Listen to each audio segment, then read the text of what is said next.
Thank you, Mr. Speaker. I'll give the chairman a break and simply speak on the bill. On the bill. You're welcome.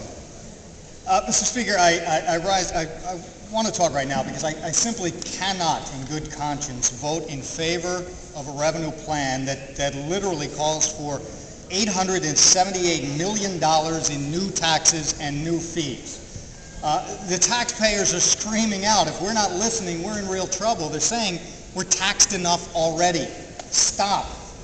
What they want us to do is act responsibly and do what we would do at home with our own budget. If the money's not there, we don't spend it. Now, we spoke earlier, and the chairman spoke earlier about how much of an increase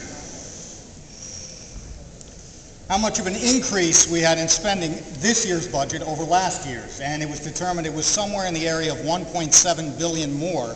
However, I'd submit to you that it's not that because, as the chairman said, we deferred $2 billion in school aid payments over to this year's budget, which means you don't keep last year's spending at 133, you subtract it.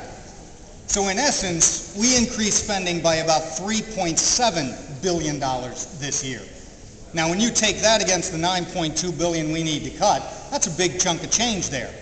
We need to stop spending so much, but then I get asked, if you don't support something like this and you don't support the tax increases, where does the revenue come from?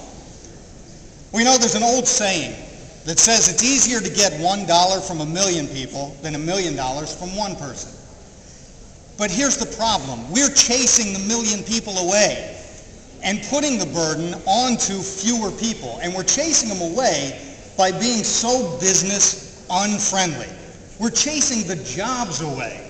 And I submit to you, and I went through this and just marked a couple of the bills, or the tax increases here, that focus on businesses. One was the tax treatment of corporations and unincorporated businesses regarding biofuel production and qualified and emerging technology company tax credits. Well, we're kind of closing the loopholes and getting rid of that. Boy, there's a real incentive for some of these emerging technology companies to come to New York, right?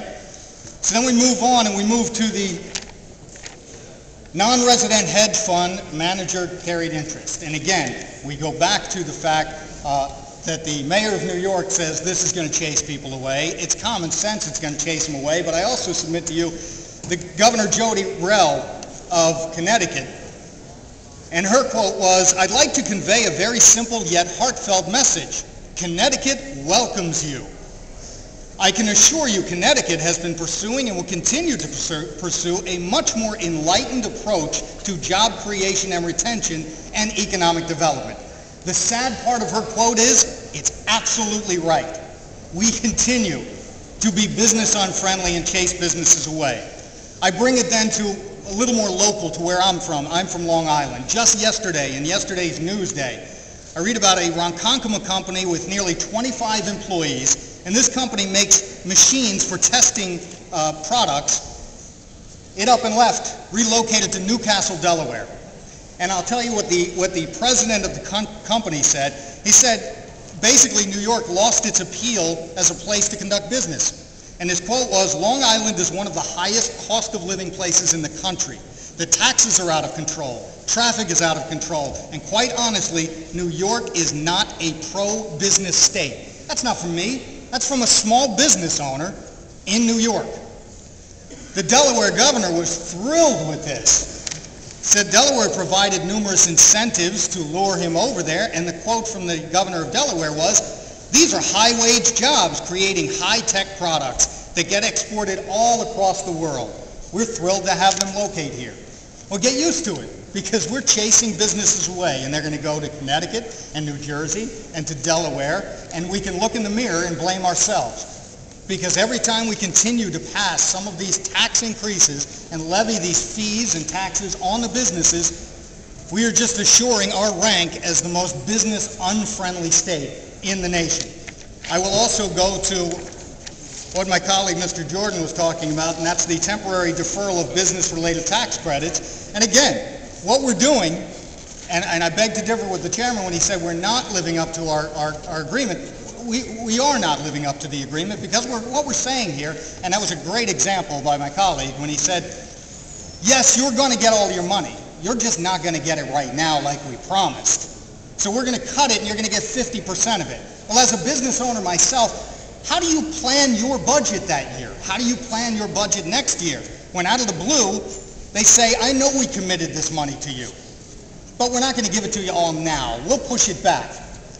And as a business owner, am I confident that I will get it down the road? Because what's to prevent us 3-4 years from now from doing the exact same thing and saying, no, we're going to give it to you, just not right now. We'll defer it a few more years. This is the time we need to be giving incentives to businesses. We need to open up and put the welcome mat out and say, please come to New York to do business, so that we can, instead of levying that $1 million tax on one person, spread it out a bit. And I bring that up because, you know, more and more people, when we chase a business away, more and more people are then on unemployment. This isn't a gimmick or a scheme. This is reality. That when we close up businesses, what we do is we put more people on the unemployment line. This isn't real hard to figure out. I'll take company A here that has 10 employees. We tax them to death and they either leave or they close up. We now have 10 more people on unemployment. Those are 10 people that were paying income taxes. We just lost that revenue. That company was paying corporate taxes and business taxes. We just lost that revenue. We then took the 10 people and put them on unemployment, which is now costing us more money. And I know most of you have heard the governor is proposing now to increase unemployment payments by up to $70 per week. Brilliant move. We're now going to spend more money on unemployment instead of more money in tax incentives for businesses to create jobs. Do you know that June 1st, we kicked in a 10% increase on welfare payments? That totaled nearly $80 million. But we talk about now this new Excelsior program that's supposed to help businesses. The maximum amount that we're going to spend this year is $50 million. We are literally spending $30 million more on welfare payments than we are giving businesses incentives to put people to work. Now, if you were to talk to anyone who is on unemployment right now and you were to ask them, would you rather have $70 extra this week or would you rather have a good paying job? I submit to you that anyone that answered they wanted the $70 should be cut off right away. They want good paying jobs. The people want to go to work. They want to earn a living. And what we're doing here is we're preventing that. We are chasing the business away that provides the jobs. So for that reason, and many, many more, Mr. Speaker, I will be voting against this. Thank you.